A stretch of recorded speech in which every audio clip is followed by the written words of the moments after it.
bosh rollarda o'rtoqlar ko'rgazmaga kelib, mana super yulduz quvonishdi, Gollivud yulduzi. Bu men agar tanimayotgan bo'lsanglar, sochim o'sgan paytlari, dinozavrlar payti. Xullas, aytaman-ku ko'p dinozavrlar paytda tushgan rasmlarim bor deb. Mana shu dinozavrlar paytda bo'ladi. Xullas, filmni hozir ko'rasizlar, qanaqa degan ma'nosi bo'lsa, videoni oxirigacha ko'ringlar.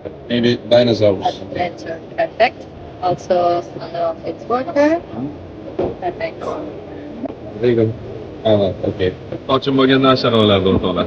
DeepSeek yordamida ssenariy yozilyapti. Ko'rasizlar. Ssenariyga mos rasm generatsiya qilinib, rasmga mos video generatsiya qilinadi.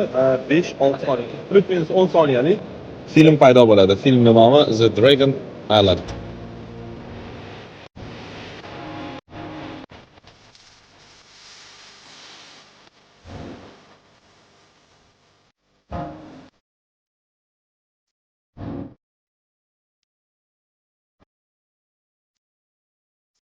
Sochimni qaranglar. Mana. QR kodni skan qilamiz va yuklab olamiz. Thank you.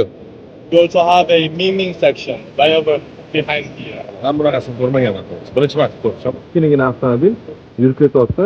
5G yordamida Barselonadan Donguanga bog'lanib, razerka 23 millisekund, 17 megabit sekund kerak bor internet. Buning uchun uzluksiz 5G internetda o'tirib, hozir mana buni boshqarsangiz, agarda o'ngga burasangiz, o'ngga, chapga burasangiz, chapga ketadi. Bo'lmasa robot o'rtoqlar, ko'rganingizda gumanoid robot bu Huawei kompaniyasi bilan hamkorlikda ishlangan va u ham 5G yordamida ishlaydi. Asosiy ko'rsatkichlari mana 5G Advanced, ya'ni 5G dan keyingisi 5.5G degan bo'ladi. Xuddi shu sistemada ishlaydi va buning asosiy vazifalari odam bilan birgalikda yuradi, odamga yordam beradi.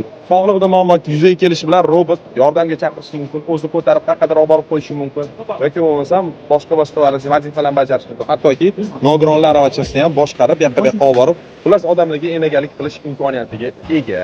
MWC Butunjahon mobil kongressida.